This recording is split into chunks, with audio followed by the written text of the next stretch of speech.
नमस्कार।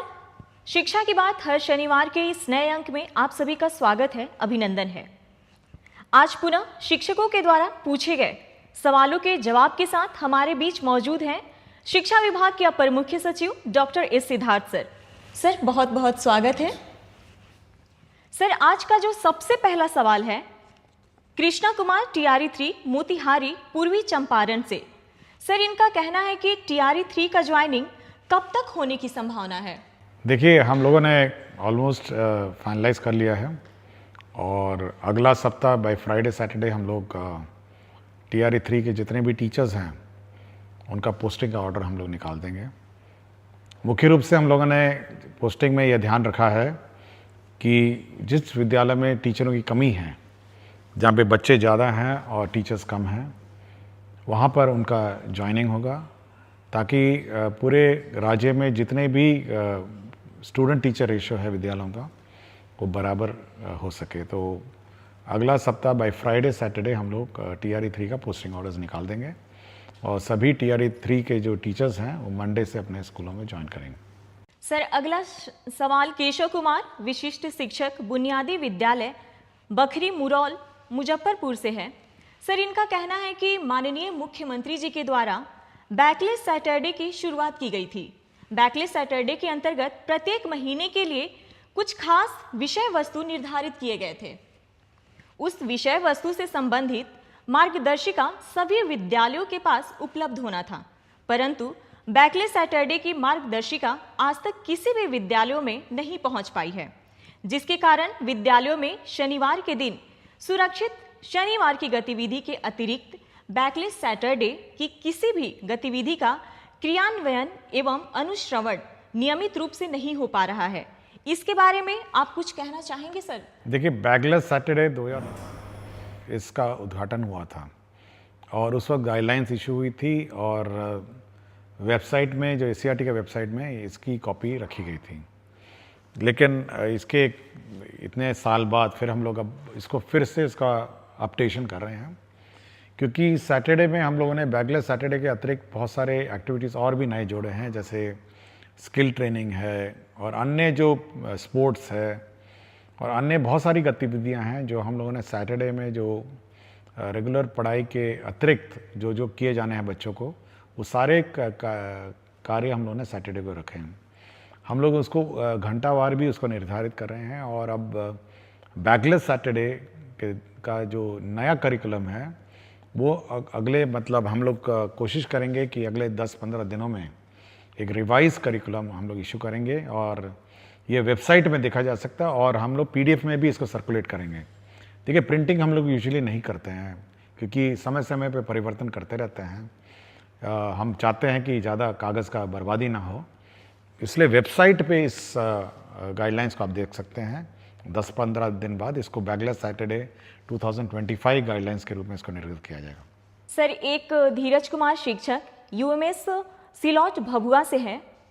सर, विद्यालय में त्रैमासिक परीक्षा की शुरुआत के लिए आपका हृदय से आभार करते हैं।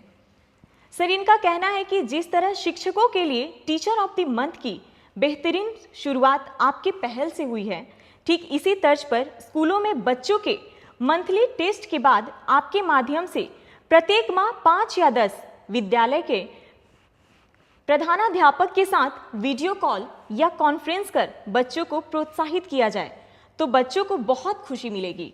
प्रधानाध्यापक प्रशस्ति पत्र देते हुए स्कूल के नोटिस बोर्ड पर चयनित बच्चे का नाम प्रदर्शित करते हैं, इससे विद्यालयों का मनोबल बढ़ेगा।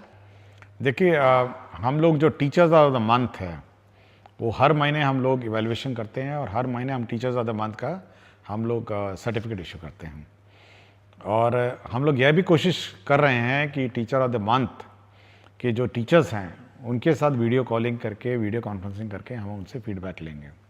हम लोग ये व्यवस्था शुरू करने वाले हैं और जहाँ तक स्टूडेंट्स की बात है, हमारी ये उम्मीद है और आशा है कि जो स्टूडेंट्स हैं उनका जो परीक्षा का रिज़ल्ट है या परीक्षा में जो मार्क्स आता है और उनके जो स्कूल में उनका टर्नआउट है, यूनिफॉर्म है, डिसिप्लिन है, उसके आधार पर स्टूडेंट ऑफ द वीक वो अपने नोटिस बोर्ड में डिस्प्ले करें। ये हम लोग चाहते हैं और ये अच्छा सुझाव है। हम लोग इस संबंध में गाइडलाइन जारी करेंगे कि student of the week display करेंगे और उस बच्चे को मतलब उस सप्ताह के लिए बैच भी उपलब्ध कराएंगे student of the week.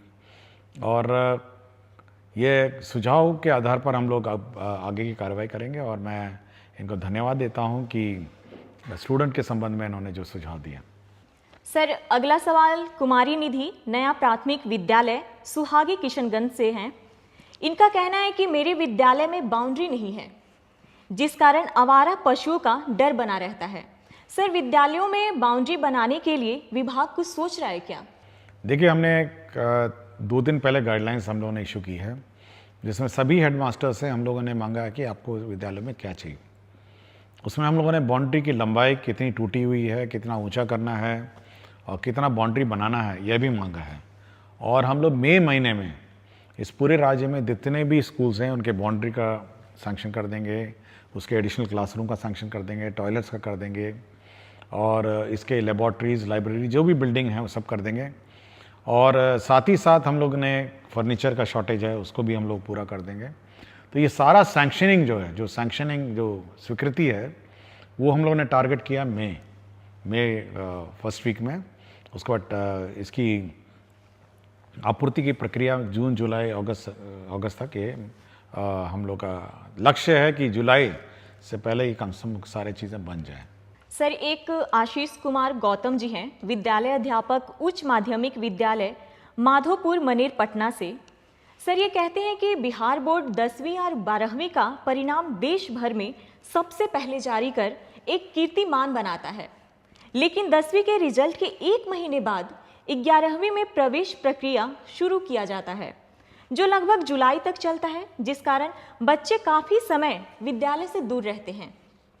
Sir, जिस तरीके से शिक्षा विभाग कक्षा 1 के लिए नामांकन अभियान चलाती है, क्या उस तरीके की कोई ऐसी व्यवस्था हो सकती है जिससे मार्च में परिणाम प्रकाशित होने के तुरंत बाद 11वीं के प्रवेश प्रक्रिया शुरू कर अप्रैल द्वितीय सप्ताह से कक्षा आरंभ किया जा सके तथा पूरी प्रवेश प्रक्रिया अप्रैल अंत तक समाप्त किया जा सके?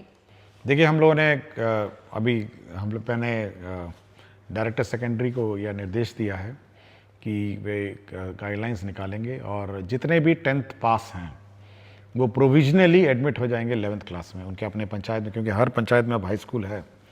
तो प्रोविजनली सभी को एडमिशन करके क्लासेस स्टार्ट करने का मैंने निर्देश दिया है। हम लोग मंडे से मॉनिटरिंग करेंगे कि कितने बच्चों ने 11th ज्वाइन किया है और उनकी कक्षा मंडे ट्यूसडे हो सकता है 2-3 दिन लेट हो जाए, लेकिन अगले सप्ताह से सभी 11th क्लास के बच्चों का क्लास शुरू करना है। यदि किसी बच्चे को कोई और स्कूल स्थानांतरण करना है या टीसी लेके किसी अन्य स्कूल में दाखिला करना है तो उसकी प्रक्रिया अलग है, किंतु प्रोविजनली सभी लोग अब 11th क्लास जो है अपने ही पंचायत में इमीडिएटली अगला सप्ताह ज्वाइन करें और अपने क्लासेस शुरू करेंगे। सर, रश्मि बाला बरनवाल विद्यालय अध्यापक उच्च माध्यमिक विद्यालय सुपौली पचरुखी सिवान से हैं। ये कहती हैं कि अंग्रेजी विषय को 9वीं और 10वीं में भी अनिवार्य किया जाए।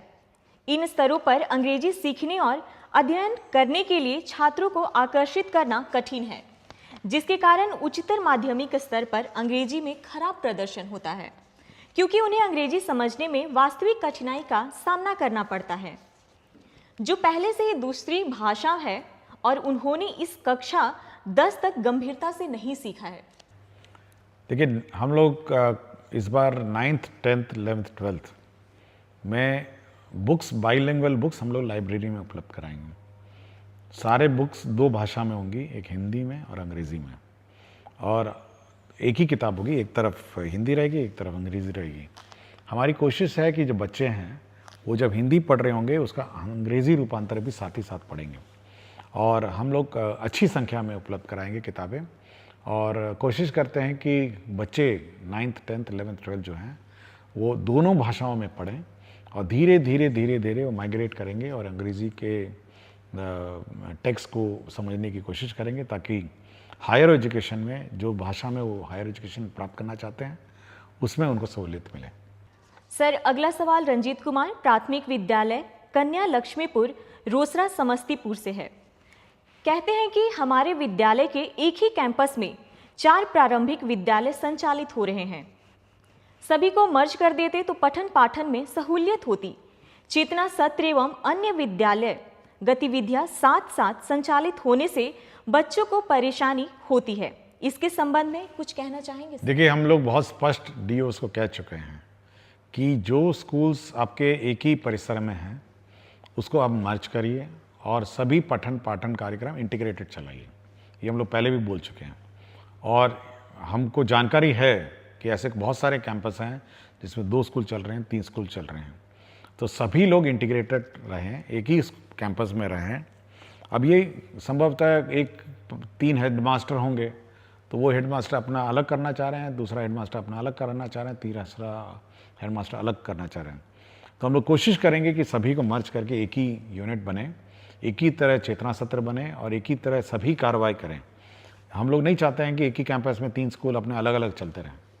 सर, एक नीलमणि प्रताप शाही उच्च मध्य विद्यालय कोडरा हाथा हथुआ गोपालगंज से है। ये कहते हैं कि ई लॉट्स शिक्षकों और अभिभावकों के लिए एक ई लाइब्रेरी है जिसमें कक्षा 1 से 12 तक के सभी पाठ्य पुस्तक उपलब्ध हैं, परंतु वर्तमान समय में यह प्ले स्टोर में उपलब्ध नहीं है। क्या इसे दोबारा हम शिक्षकों के लिए उपलब्ध करवाया जा सकता है? देखिए, इसको हम लोग रिवाइज कर रहे हैं और नेक्स्ट वीक से ये ऑन हो जाएगा। मुझे जानकारी देने के लिए मैं इनको धन्यवाद देता हूँ। मैंने जस्ट रिव्यू किया था, जब प्रश्न आया था मैंने इसकी समीक्षा की थी और अब हम लोग पूर्ण रूप से इसको SCRT जो हमारा रिसोर्स सेंटर है उसको मैंने जवाब दे दी है और अगला सप्ताह से ये रिवाइज्ड कंटेंट पोस्ट करेंगे और अगला सप्ताह से आप लोग इस वेबसाइट को देख पाएंगे जहाँ पर ई कंटेंट आप प्राप्त कर सकेंगे। सर, अगला सवाल शम्स आलम मध्य विद्यालय बैजा बिघा कुटुंबा औरंगाबाद बिहार से है। कहते हैं SCS सिद्धार्थ सर को मेरा प्रेम भरा नमस्कार। महाशय, शिक्षा की बात हर शनिवार कार्यक्रम आयोजित होने से काफी ज्यादा शिक्षक एवं छात्र लाभान्वित हो रहे हैं।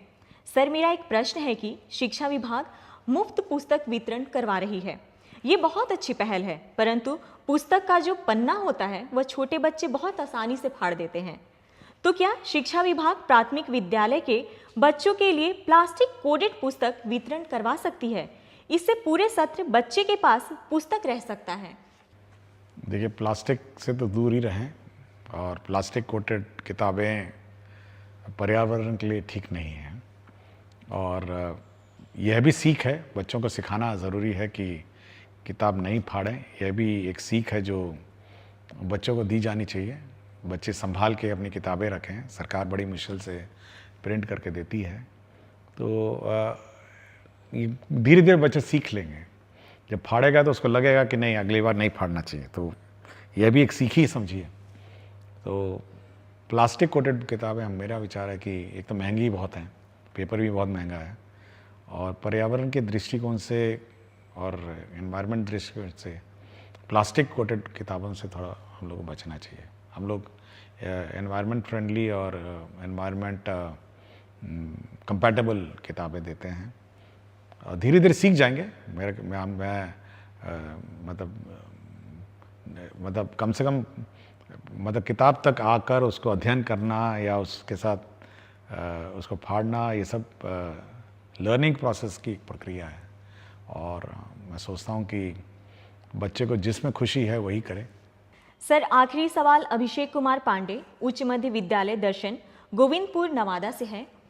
ये कहते हैं कि महोदय, मुझे आपका कार्यक्रम बहुत अच्छा लगता है कि आप हर शनिवार को आप शिक्षकों से जुड़ी समस्याओं का समाधान करते हैं, जो काफ़ी सराहनीय है।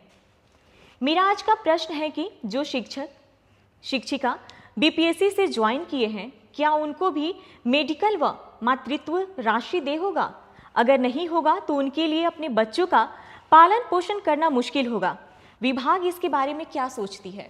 देखिए, विभाग ने बहुत स्पष्ट किया कि मेडिकल लीव जो किसी को मेडिकल लीव है उसको दे है और दूसरा है कि जो मैटरनिटी लीव है, जो मैटरनिटी लीव स्टैंडर्ड है, ये दोनों दे हैं। तो मैं बहुत बार मुझे शिकायत भी आती है, लोग मुझे कॉल करके पूछते भी हैं, कुछ लोग अपना फ़ोटो भी भेज देते हैं कि देखिए हम बीमार पड़े हैं अस्पताल में, कोई छुट्टी नहीं मिली है। तो मैं बहुत स्पष्ट किया सबको कि भाई मेडिकल लीव, जब आप विद्यालय अटेंड नहीं करते हैं मेडिकल लीव आपके एलिजिबल है, और मैटरनिटी लीव जो मैटरनिटी लीव है वो भी एलिजिबल है। इस संबंध में स्पष्ट गाइडलाइंस हम लोग निकाल देंगे, तो ये दोनों गाइडलाइन मिल जाएंगे। और मेरा विचार है जो हेडमास्टर हैं इस संबंध में थोड़ा ध्यान दें और सेंसिटिव हों, महिला टीचर विशेषकर जिनको मैटरनिटी लीव की आवश्यकता है, तो चाहे कितनी भी छोटी सेवा हो ये उनको देय होगी। बहुत बहुत धन्यवाद सर। अगले सप्ताह फिर से मुलाकात होगी शिक्षा की बात हर शनिवार के नए अंक के साथ। धन्यवाद।